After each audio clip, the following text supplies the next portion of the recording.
Hello and welcome. I'm joined today by Alexander Mercouris and Zoltán Koskovics, who's a geopolitical analyst at the Center for Fundamental Rights in Budapest, in Hungary. Welcome. And I think, Hungary is a fascinating case study, I guess. It's obviously it's not one of the great powers, but it's definitely front and center in the great power politics these days. Whether we look at the EU, Western relations with Russia, and of course the whole issue now of extending sanctions or not. And I also think that Hungary often becomes a case study in dissent within the EU, at least, as this is something we don't have much in the EU anymore. That is dissent, and we saw that for many years. There were a lot of threats of sanctions if Hungary didn't fall in line, and especially now during the war in Ukraine, we see that Hungary has really stood out. That is, the Europeans suspended all diplomacy with the Russians, while Hungary made efforts with Orban to go to both Kiev and Moscow to push for some form of negotiations. And he was indeed punished by the EU for this. And of course, now we have this energy conflict. No point to go too deep into it, but obviously Ukraine suspended gas transit to Hungary and Europe, yet the EU has not really supported Hungary in this. Indeed, it's also been silent as Ukraine attacked Turk Stream, and of course now we see the Poland has begun to use some verbal attacks against Hungary. So I was just curious how can we, I guess, understand Hungary's position and where all of this comes from? Well, it's a big topic. Sorry, it's going to be a long conversation, so we are going to have time to approach it from every possible angle. Well, I think the departure point is how do you see your responsibility as somebody who leads for organization? There are two approaches to this. One of them is the ideological. We typically call it liberal internationalism or liberal idealism, because liberalism has been, until recently, the dominant ideology in the West. But it could be any sort of idealism. There's conservative idealism. There was socialist idealism. So idealism and realism, that's the other basic approach. I don't think I have to waste too many words on this. Everybody basically understands that Hungarian foreign policy is a realist one.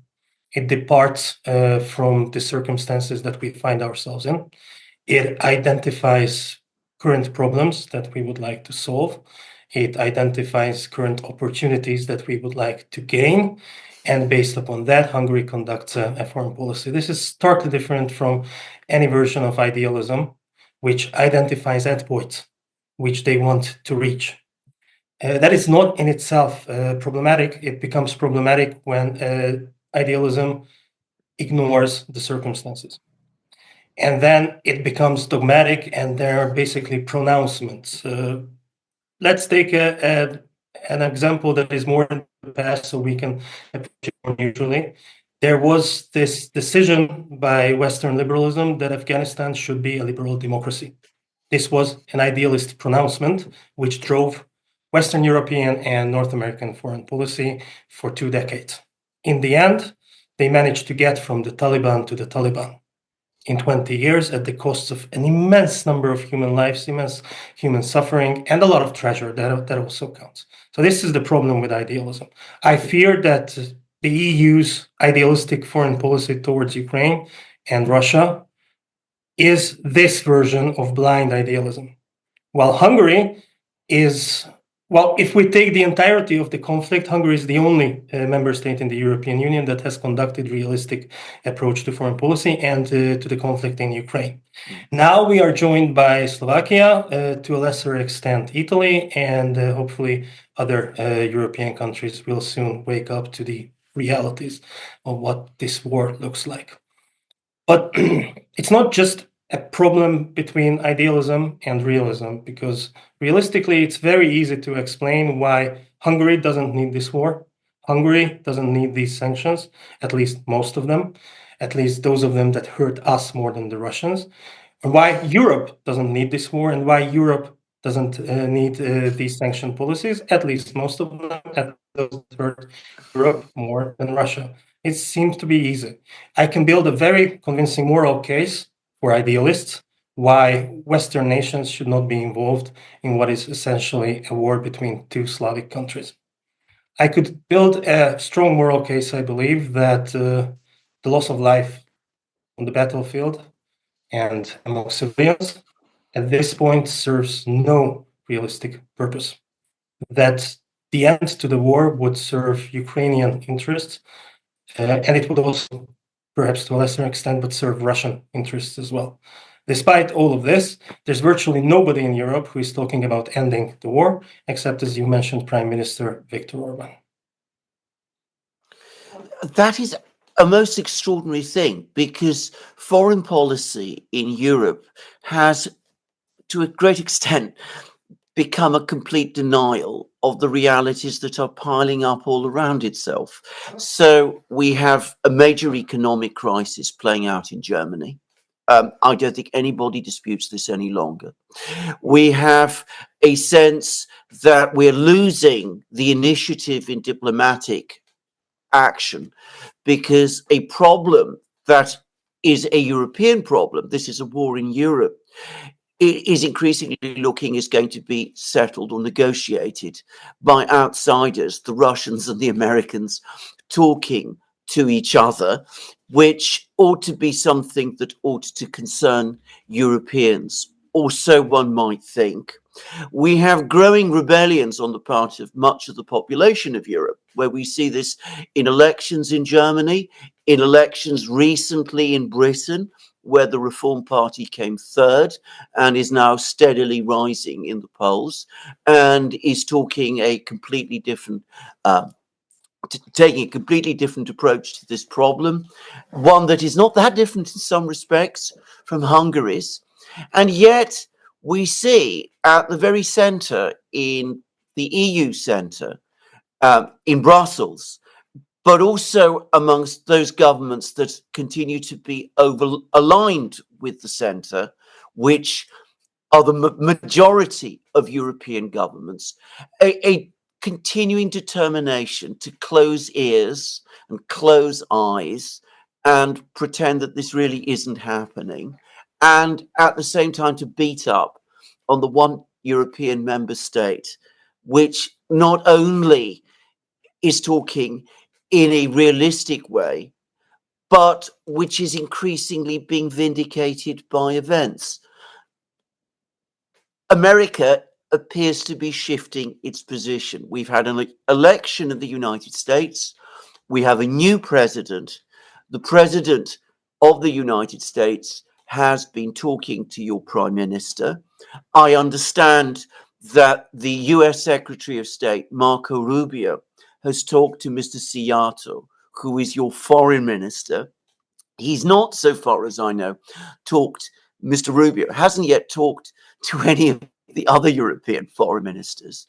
Isn't this something that is very strange, that we in Europe simply don't get, the rest of us in Europe don't get, that we are being we're isolating, we're marginalizing ourselves and engaging in increasingly fantastic diplomacy, like the one we saw from Mr. Starmer recently, when he went to Kiev and signed a 100-year agreement with the Ukrainians, which talked about NATO membership, British bases, mutual control of the Sea of Azov, the Baltic Sea, whatever.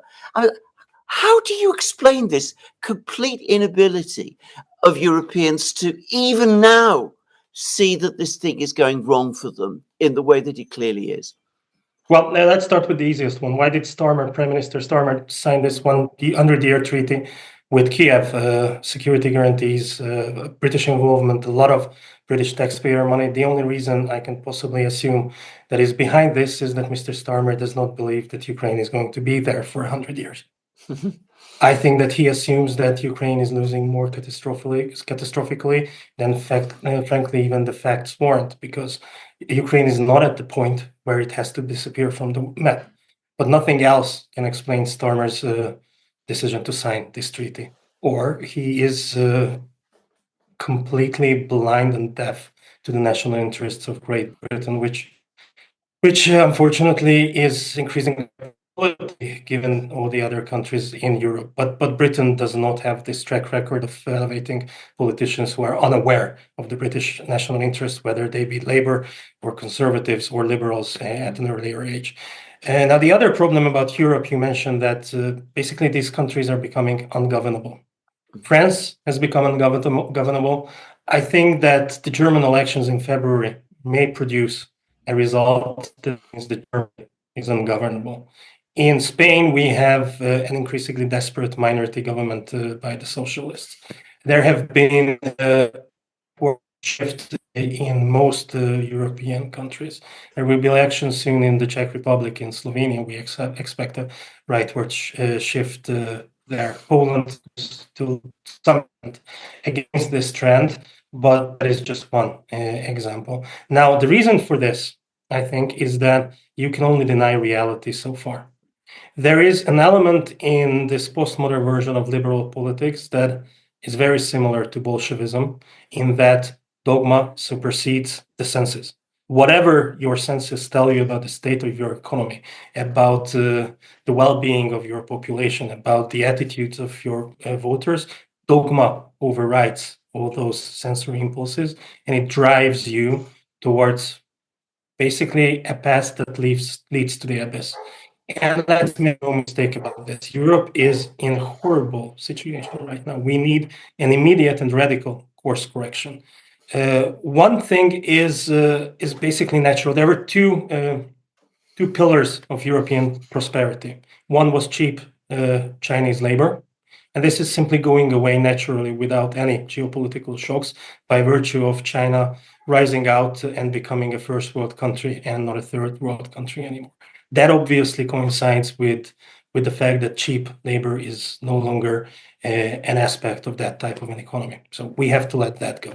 The other pillar of European prosperity was cheap Russian energy. And we have basically destroyed that with the sanctions war. In this situation, European competitiveness is at a catastrophically low point. And the only possible way out of this would actually be a green transition. But there are two problems with that. If it can work, it will work in the midterm and not the short term. So not next year and not the year after that. And the second problem is the green transition still requires resources. They may be different resources from the carbohydrates, oil, and gas that we were used to in the previous era, but there is resources nonetheless. And guess who has these resources? It's the Russians and the Chinese. So Europe finds itself in a very difficult, precarious position. The only way out of this is to negotiate a lasting settlement with regard to the war in Ukraine and to reestablish trade.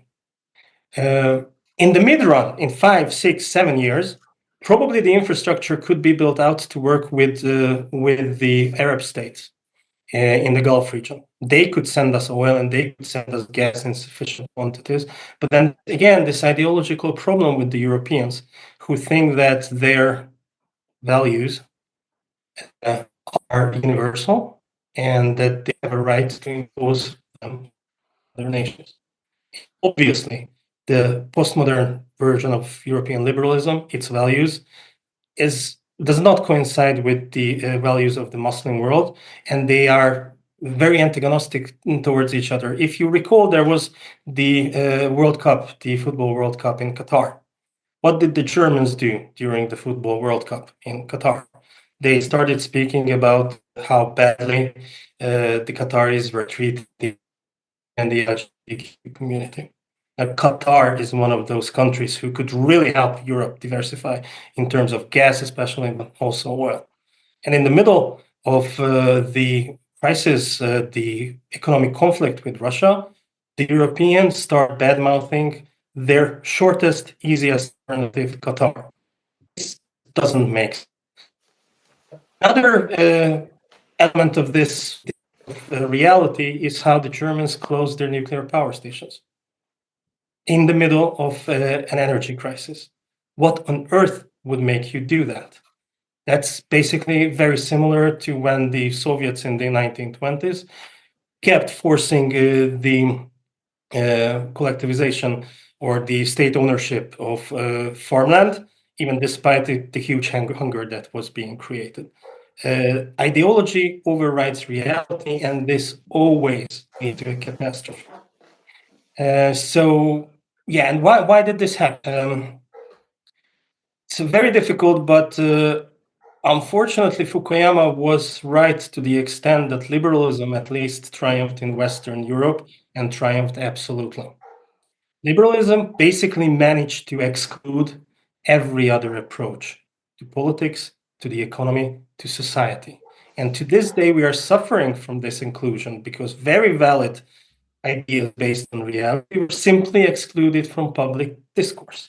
The leading politicians were not allowed to speak about this stuff, and the mainstream press was not allowed to discuss this matter. Academics were not allowed to study these matters, or at least they didn't receive anything for it. And as a result, we have boxed ourselves into this very small postmodern leftist liberal corner of the world, and we are increasingly isolating Europe from the rest of the world.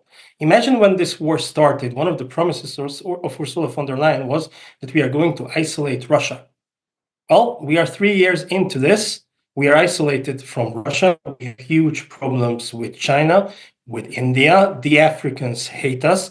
We have a problem with the Muslim world. And right now, we've lost basically North America. And but not for long. A very sharp conservative turn is coming to Canada. And Donald Trump, he himself personally has repudiated the so-called liberal world order or the rules-based world order. But his election means, in a very clear way, means that the American people have decided to turn the ship of state away from this liberal course and to repudiate at least the postmodern version of liberalism. So Europe right now can only basically talk to Latin America and nobody else. It's interesting. Yeah, you focus on the ideology and narrative because when I initially asked you what Budapest's position was, it's because not everyone is familiar with it. I guess Hungary is not really that controversial because of arguments which are being repudiated. Rather, the problem with Hungary appears to be that it doesn't align with the narratives because they undermine its interest. I mean, like the basic things, such as say, when obviously we're not, for example, the war, we're not winning, the sanctions are not working, and without energy, we will deindustrialize and the continent will become more irrelevant. This seems like very common sense and things which were said a long time ago, but no one was allowed to say because we simplified it very much because we have an ideology saying this is only acceptable thing to do, but also we only have narratives. So this is the Russian narrative and the EU narrative. And the EU narrative is that we're winning, sanctions are working, and we can cut ourselves off Russian energy and nothing will happen. Now, obviously, this is that this was always absurd, and but it's this tribalism, I think, which is always the point of departure, and this is also what the Polish Prime Minister Tusk came out when he said to Orban, saying, "Listen, if you don't support the sanctions and continuing the war, then you're with Team Putin. If you're with Team Europe, then you have to support ABC." So we're not actually starting at the point of departure where our discussion is what creates prosperity, what creates security, how can we end the suffering in this war? No, it's always align with us, not with the other side. And I think this is where Hungary always steps wrong on the toes of the EU because it tends to put, I guess, interest and common sense first. And I mean, this idea that the narratives in the West and the narratives we have now usually support, for example, long war in Ukraine, they always have to be defended from facts. That is, the EU keeps saying that Ukraine must fight or there will be no Ukraine, even though at the same time now you have the intelligence chief Budanov saying, if we continue fighting, there will be no Ukraine. So it's the opposite of what they're saying.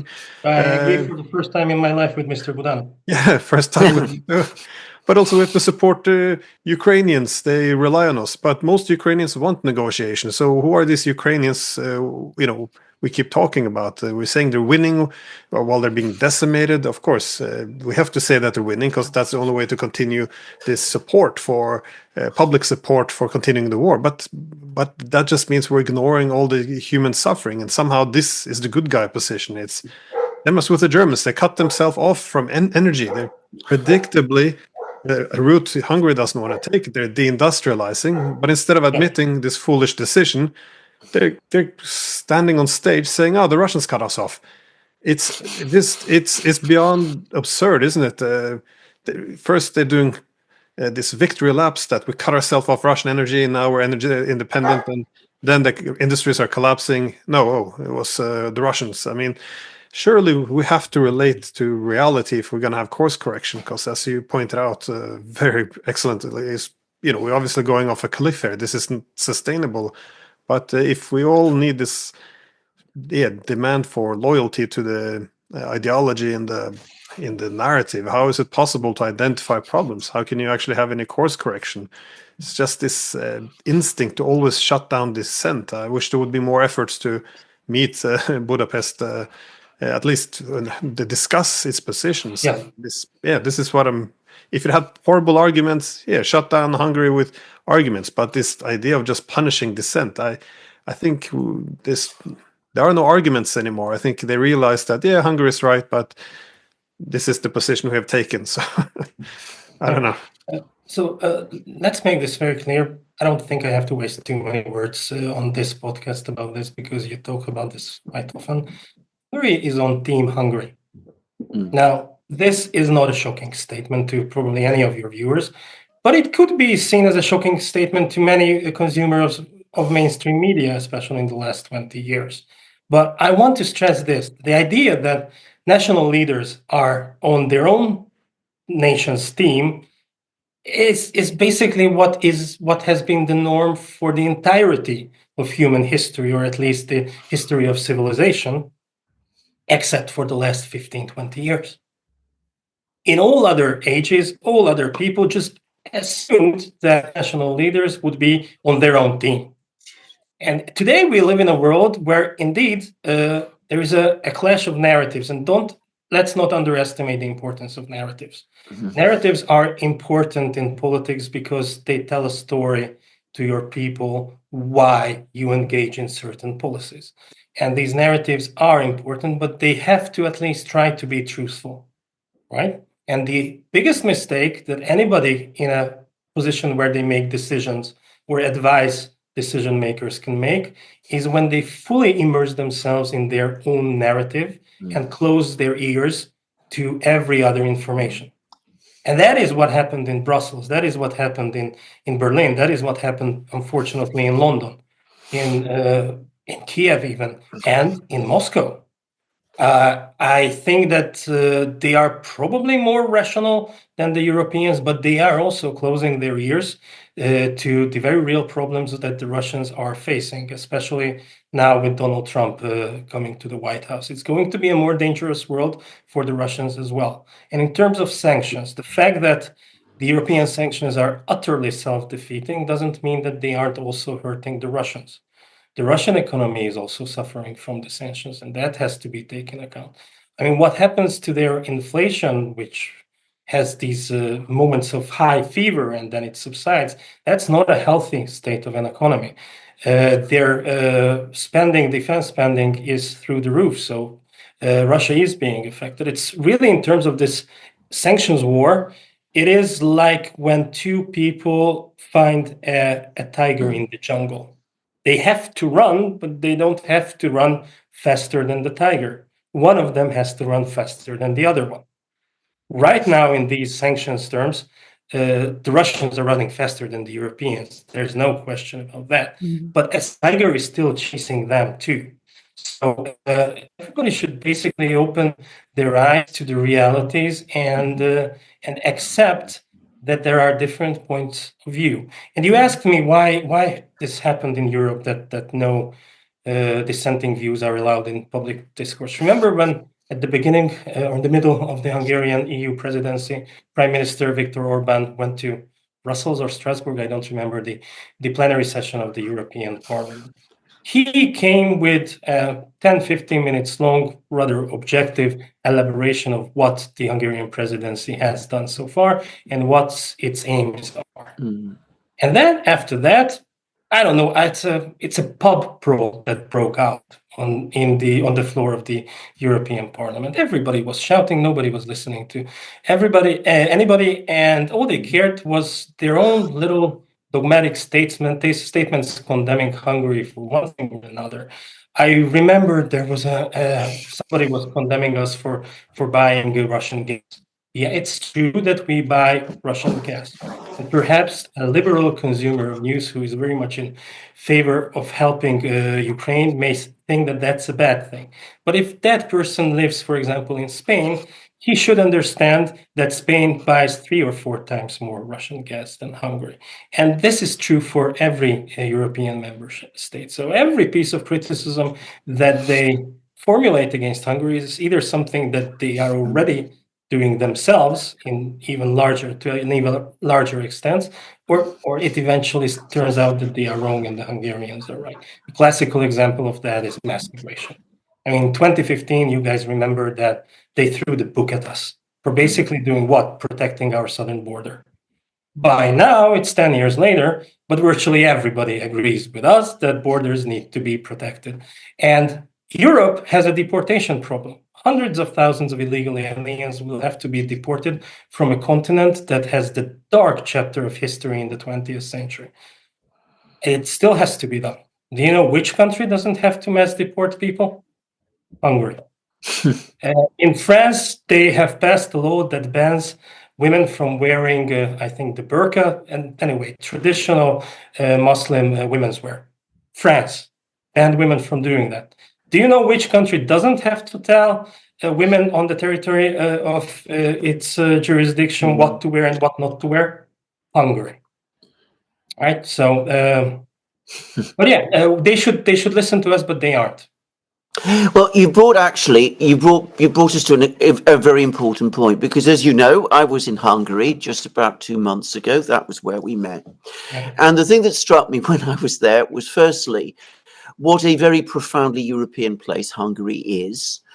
But in many respects, it is the Europe I used to live in. I used to remember. I don't mean that Hungary isn't modern, that the technology, that the economy isn't as technologically advanced as it is in other places in Europe. In some ways, it's more.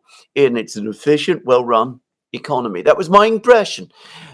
But if you're talking about the way in which politics is conducted, the kind of political debates that happen, the fact that there is dialogue and discussion between people of different views, the fact that there are conservatives, and that being a conservative in Hungary means a certain number of things that once upon a time was the same as what it meant to be a conservative in, say, Bavaria or England. Well, you find that in Hungary still. You find leftists in Hungary as well. It was to an extraordinary extent a place where I found myself, as a person who obviously grew up in that previous Europe, the Europe before narratives get out of control, liberal approaches become doctrinaire and imposed. It was like going back to a sort of island, an oasis, if you like, of what we used to be. And in a kind of a way, being the way that you say, where you don't really have to impose restrictions on women's dress because there isn't any need to. You don't have to impose barriers on women's clothing, on immigration into the, you don't have to think about deportation because you've controlled your borders. Well, these were all part of the European mainstream within very recent history. I said, not even history. I mean, within the lifetime of any adult of above middle age in Europe today. And can I suggest that that is perhaps one of the reasons, going beyond the wall, going beyond the issue of Ukraine and Russia and the big geopolitical questions, that Hungary is so offensive to so many people at the EU centre, why it gets criticised relentlessly, because it reminds us too much of the kind of society and civilization that we once all were. Well, yeah, that's an explanation. I think I don't think most of these people have such deep thoughts or even such deep minds to feel this even unconsciously. But there is an element to that. I would approach it from a little bit of a different angle, at least from the 19th century, but probably since the 18th century. The idea of a Western state meant basically two things: that you can control your borders, and you can afford as much liberty to your citizens as your own laws permits, and you adopt those laws in a mechanism that is transparent and has a contribution factor from the population. Now, two things are lost, and in that sense, it's a failure. So Germany, France, Canada, the United States until recently, Britain, unfortunately, are experiencing state failure. And that is a shameful thing to go through, and perhaps that also affects this feeling of negativity that especially the liberal media and liberal politicians feel and express towards Hungary. A slightly different approach would characterize this postmodern version of liberalism that I was talking about, not as a political philosophy, but as a religion. The two things are connected. There's lots of pages have been written about this, but some things are more political philosophy and other things are more religion. Now, if we approach this woke progressive liberalism, understanding that it might be a religion, then these people are having religious feelings, and then Hungary simply speaking truth, talking about reality, the reality that they reject, we are actually hurting their religious feelings. And I often get this type of a vibe, especially from the radical left and the Greens. For them, this is a matter of deeply held irrational faith, and we are violating their religious feelings. I feel like we're throwing out a lot of knowledge we used to have. As you said, also, Alexander, these things didn't used to be controversial, and even I teach at the university as professor, and often it feels like now it suddenly has become something distant. That when you teach about Kalpulani, the key issue is that the society shouldn't be a mere appendage to the economy, because then of course things will unravel quickly. And but again, this is should have been obvious of some of the problems of liberalism, something you have to restrain. Or if people look at Tocqueville, you point out like liberalism is an ideology, or in this case now a religion, where you have to liberate from something. So it often prospers when it's in opposition to something outdated or ineffective, like communism. Then liberalism thrives, but alone it begins to liberate itself from other things. So this is Tocqueville's argument that liberty had to be balanced with religious issues. Now, I find it interesting because I've been twice at the Hungarian Central Bank to speak there at this annual conference, and it's interesting because I mentioned it before on this podcast. The head of the central bank, he starts talking about how interest, how will rates, prices, how will this affect families? Of course, we don't want when we have economic development, it can't only be measured in GDP. It also has to be measured in the extent to which families are doing better. It doesn't become a burden to have a family. In other words, the society shouldn't be a mere appendage. How do we support society? And so I think a lot of this these are reasonable arguments, but again, I feel like we keep throwing them out. And part of the problem, I think, is yes, both of you have discussed is why this has become why the ideology or religion has become so important. And you also used the term as compared it to the Soviet Union. And I remember back in the back in the 1960s, you had the British scholars like Mitrani who was contrasting. We said, well, European integration sounds nice and well, but we have to differentiate between two modes. The functionalist will look, when does it make sense for the Europeans to integrate further? That is, when does it benefit economically, security, in terms of good governance? Then, you pursue integration. The other side is integration on its own should be an objective. And he compared this, the functionalist with the federalist, where we have to just change things so we can concentrate power. And I feel, this is why he predicted that if we go down the federalist route instead of the functionalist, the EU will look more like the Soviet Union. It just seems that's where we're going now, though, with all these narratives and ideologies to support just this one road for further centralization of power. It also makes us very, well, not us, the EU, very awkward when it walks around in the world. As you pointed out, we only have Latin America left because they sit in a bubble. When they go to India, they say the same as they say to Hungary. That is, why are you buying Russian gas and oil? And then the Indians have to point out, well, you're buying a lot more than we are. But again, they're always stuck in this bubble. So they think the Russians cut them off, and it's like they don't know how to communicate with the world anymore, I think. No, India is going to be the most important country in the next 10, 15 years. They're going to go through a growth and economic development spell that will be very similar to what happened to China between the 1990s and the 2010s. The most important region of the world, that they are going to be a global superpower on par or close to being on par with China and even the United States, especially if the USA faces some economic problems, which and the Europeans don't understand this. The Europeans, for some reason, still think that India is somehow their colony to guide, not mature enough to conduct its own economic and foreign policy. This is just idiocy. It's a perception of elevation that Europe as a culture, as a civilizational center, may have deserved until recently, but not anymore. If you look at our economic performance, our innovation, our infrastructural developments, and compare that to the other parts of the world, including the Arab world, including China, including even the United States, which isn't doing very well either, by the way, then we will see that we are simply falling behind.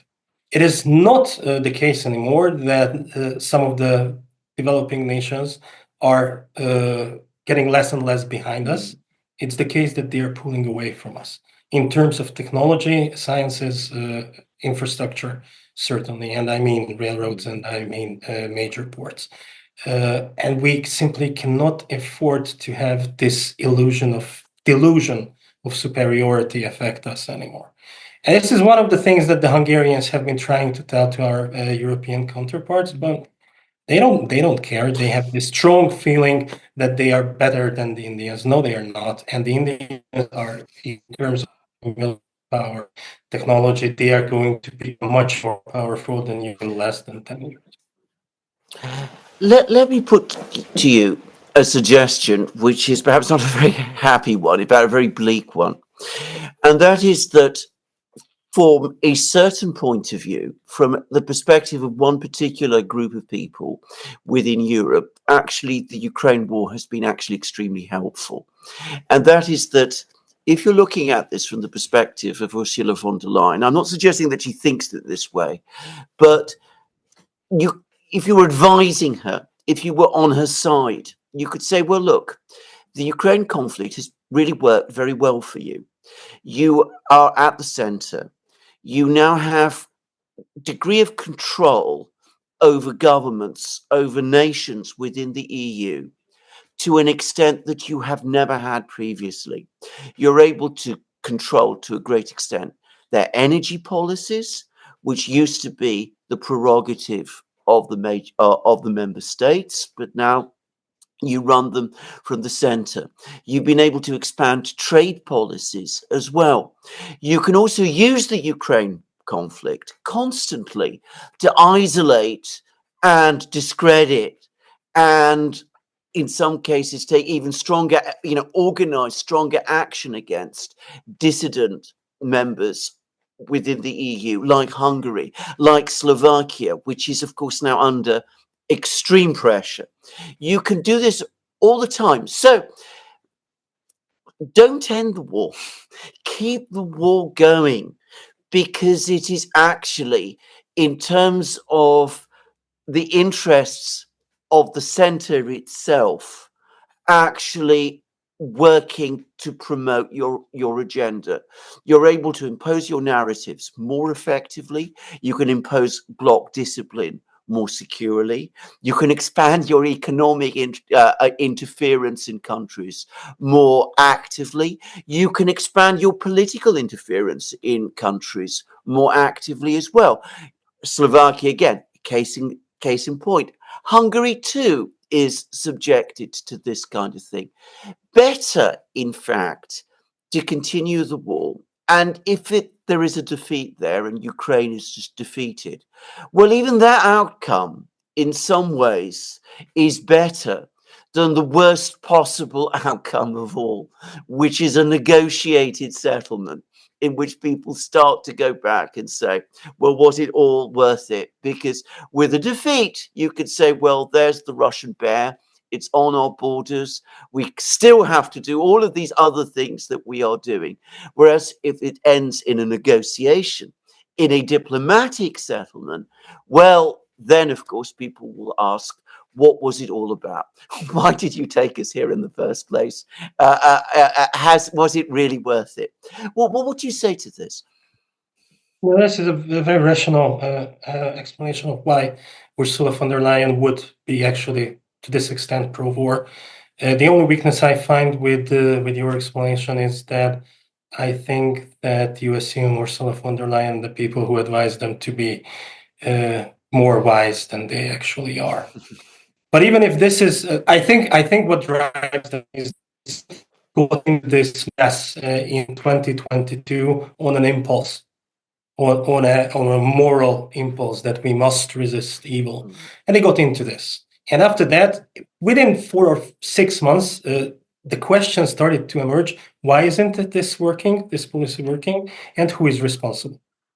And all they are trying to do ever since, including von der Leyen and Macron and the various German politicians, is running away from accountability, running away from responsibility. That's my assumption, that they are more petty people than you assume them to be. But if you are right, that approach is still wrong. You cannot impose centralized European governance without the Paris-Berlin axis. And this policy is destroying the Paris-Berlin axis.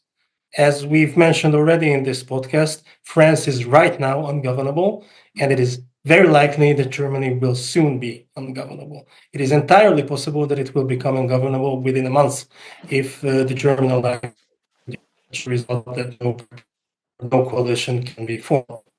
And in that case, where do you go? In that case, all the power that Ursula von der Leyen or the entire European technocracy has is completely illusory. They don't have enforcement mechanisms. They are not the United States, which can, at a whim, take Greenland or Panama. They have nothing in their hands, just the illusion of power. And if national leaders start turning against the center in Brussels, that they can do nothing.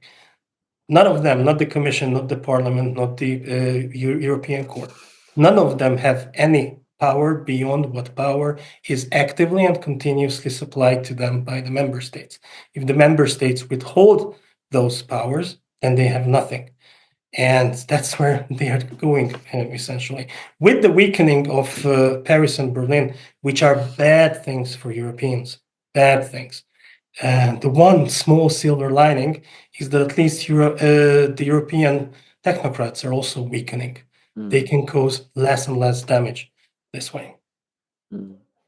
For anyone who studied the EU in the late 90s and early 2000s, I remember they always read the literature that the EU was a different kind of power. It was normative. It was a moral superpower. And there was an interesting counter-argument, well, not a counter-argument, but a criticism of this approach because it sounds so wonderful. But the problem of being claiming to have a moral foreign policy as opposed to one not pursuing interests is once it would undermine its own national interest over time if you claim to pursue morality instead of national interest, but also you would become engaged in moral crusades. That is, someone will say, well, this is the right thing to do, even though you can't achieve your objective, you'll make the situation worse, and in the process you will bury your own economy. So it's kind of the dark side of arguing to have a foreign policy based on morality. But I think this that the decline, as you suggested, in political legitimacy, that this could restore some of the problems. Because again, you accurately pointed out that all the things that Hungary has been criticized for might be actually solutions. That is, Hungary was condemned for not taking migrants, but now, of course, the Europeans or the EU has to do something with the migration problems. Hungary was attacked for criticizing and opposing the sanctions. Well, I think it's quite obvious that the sanctions are hurting us. I know they're hurting the Russians too, but this idea of burning down our house, hoping it will spread to Russia, it's not a very good strategy.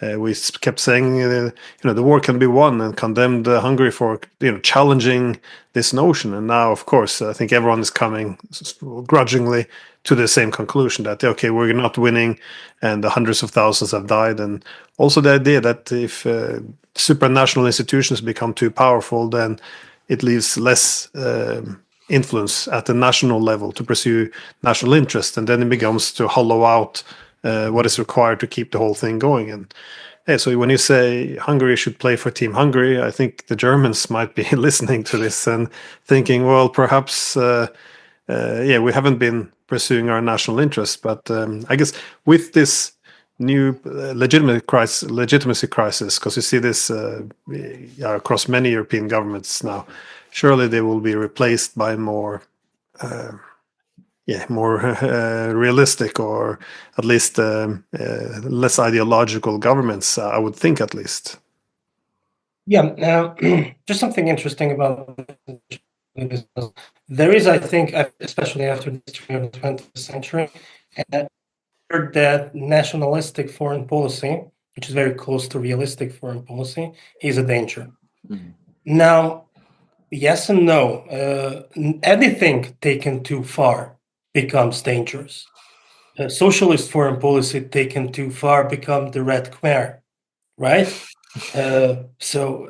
Liberal foreign policy taken too far gets you Afghanistan, Iraq, and the disintegration of the Western-led global order, right? So anything taken too far is bad, and nationalism taken too far would be bad. But if nationalism is married to common sense and much more honesty in foreign policy than we are used to in the last 3 or 4 decades, then it can work. Hungary has a Hungary first government for 13 years now. It has improved our relationship with our neighbors no end. I mean, right now, we have the best relationship with all of our neighbors, except for Ukraine, and there are a separate set of reasons for that, than we have ever had going back to the time when we were over fighting the Ottomans together. We have a better relationship with Austria, Slovakia, Serbia, Croatia, Slovenia, even Romania, than we have had in the last 150 years, certainly. And,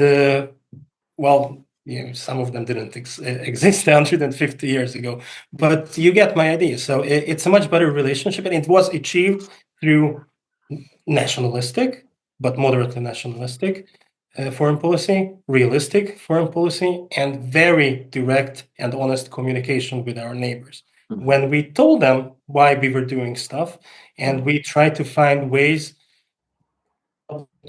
This is how we managed to stop mass migration crisis. It's not easy to build an entire system of fortifications along your southern border. To stop the migrants, we had to have the cooperation of the Serbians and the Croatians, and they initially didn't like the idea at all.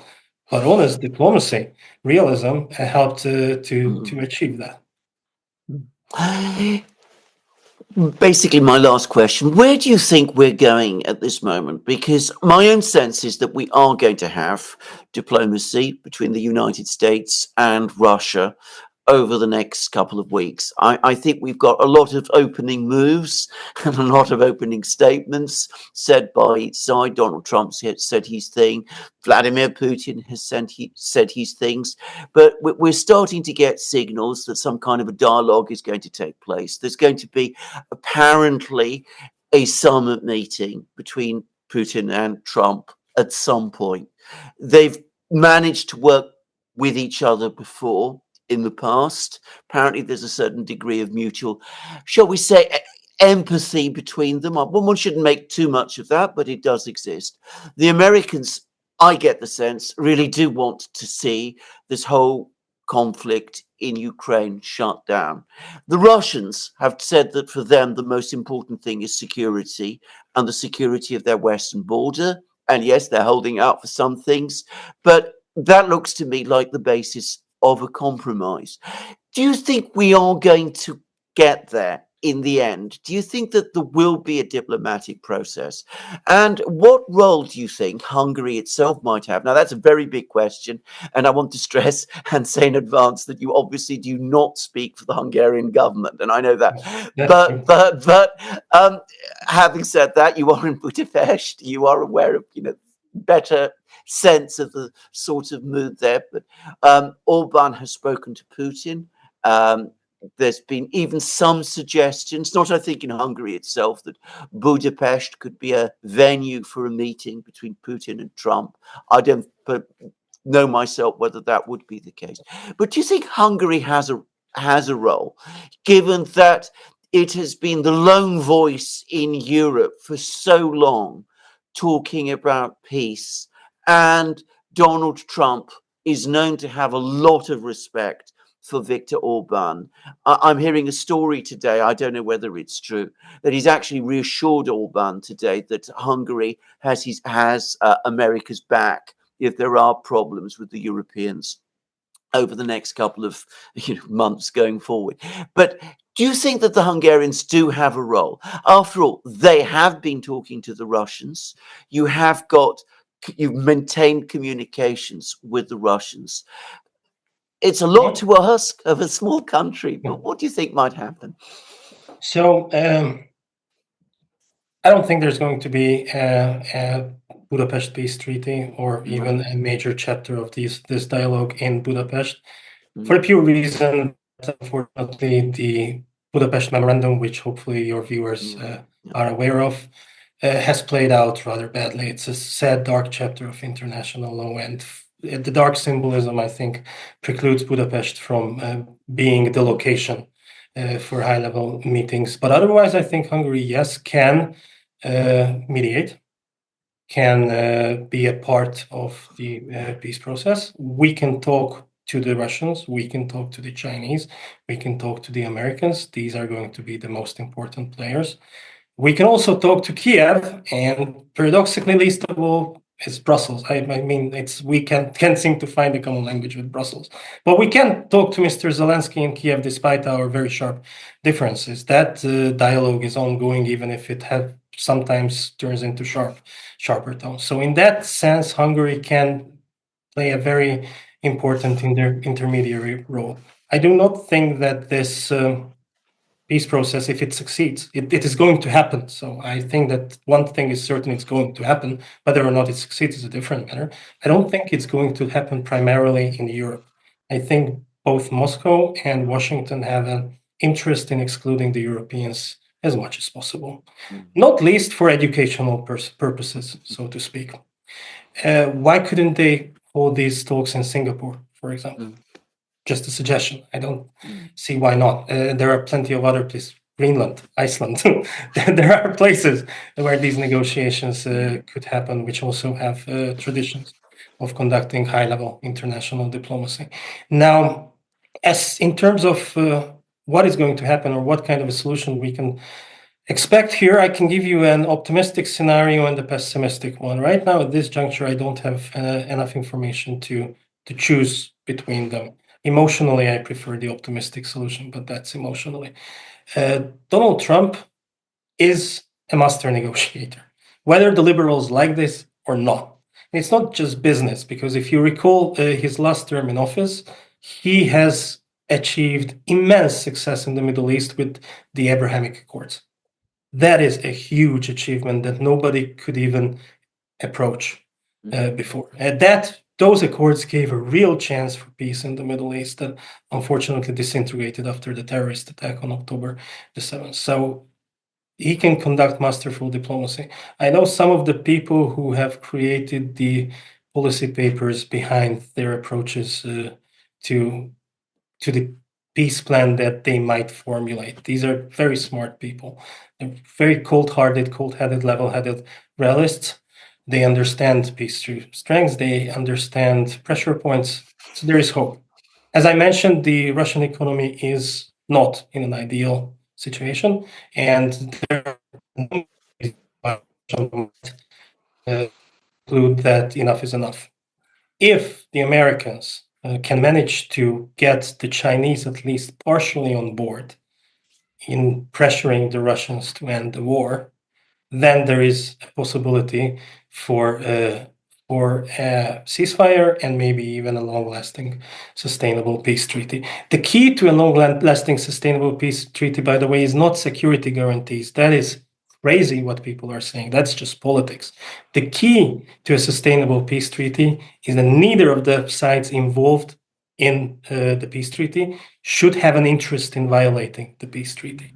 Now, it's very difficult to get there, but that's where you need to get. And security guarantees are just to be written in the papers and for nothing else, basically, in this world. Now, this is the optimistic scenario. The pessimistic scenario is that Donald Trump does everything he can in the first 6 months of his administration. He concludes that this is not working, in which case I think that his interests are best served by extricating the United States from the conflict as fast as possible. So then the financial transfers, the military equipment transfer will cease, and Washington will simply delegate this responsibility to the Europeans. Now, why is this of interest to Donald Trump? Because his most important fight, his political legacy, will not be decided on the foreign policy front. His most important task is at home, first closing down the border, and second, defeating the deep state, to radically reform the federal government. That's his most important job legacy-wise.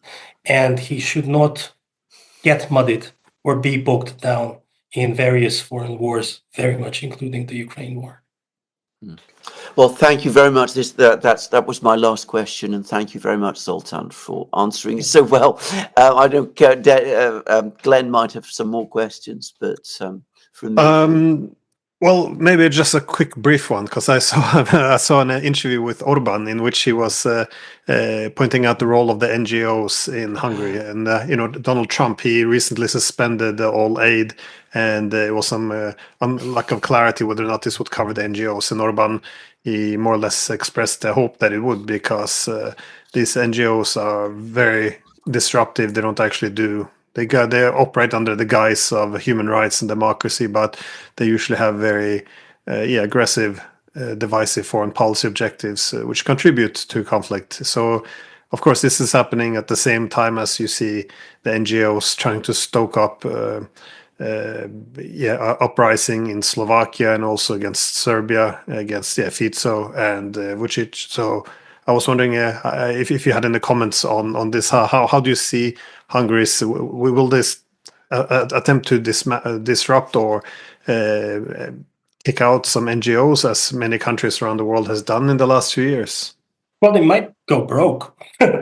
Yes, I've studied the executive order. It does suspend all money to every single NGO, all taxpayer money to every single NGO, including in Hungary, including in Slovakia, including in Georgia, including in Serbia. So this network of influence operations will probably wither away. Not maybe in 3 months, but I don't see Marco Rubio reinstating most of these funds. Why? Because the executive order makes it very clear what is the test for sending money through USA to any NGO. That NGO has to align its conduct with the foreign policy aims of the United States under Donald Trump. America first, MAGA. All of these guys are liberals, lefties and liberals. They're not going to be able to explain how what they have been doing in the last 20, 30 years is anyway compatible with the America First foreign policy. So most of this funding isn't returning. Some of it probably will be. Some of it will be waived pretty fast. I understand that Marco Rubio has already waived this suspension of those programs that deliver food as humanitarian relief. We can expect that these things will continue, even if in a changed way into the future. But the liberal NGOs, well, their money streams will dry up. And to be honest with you, I think George Soros is going to have a lot of trouble at home and way fewer resources to spend abroad. Mm-hmm. Well, that was my last question. So yeah, we'll like. You're very. Thank you very much, Zoltán. Just to say, I hope we do come to our senses in Europe and support the peace process, which is going to happen. Because having a situation where the Americans say enough's enough and we're walking away is actually a disaster for us, I would say, in Europe. And it'll be humiliating enough if it's things in Europe are decided outside Europe. First time in history that will have happened. But Zoltán, that's just my last words.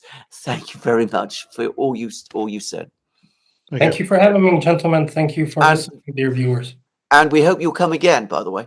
Absolutely. Just write to me and we'll arrange it.